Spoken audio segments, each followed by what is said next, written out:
আমবাগান থেকে বস্তাবন্দি এক ব্যক্তির রক্তাক্ত মৃতদেহ উদ্ধার। ঘটনা মালদার ইংলিশ বাজার থানার খিরকি নলপুকুর এলাকায়। তবে মৃত ব্যক্তির নাম পরিচয় জানা যায়নি।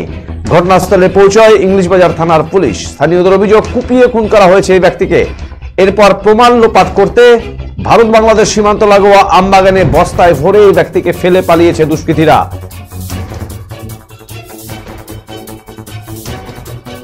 ঘটনাস্থলে পুলিশ পৌঁছে মৃতদেহ উদ্ধারের কাজ শুরু করেছে।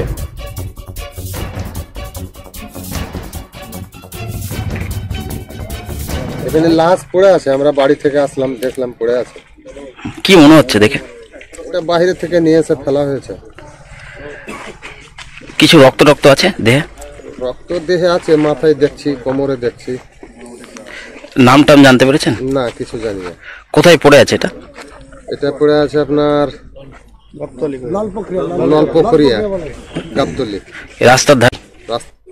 আমি সকালে শুনতে পেলাম কি নলপুকুরাতে লাশ পড়ে আছে। আমি বাড়ি থেকে এসে দেখলাম কি পড়ে আছে, চটে চটে বেঁধে রেখেছে এবং অনেকজন পুলিশ আছে, অনেক লোক আছে।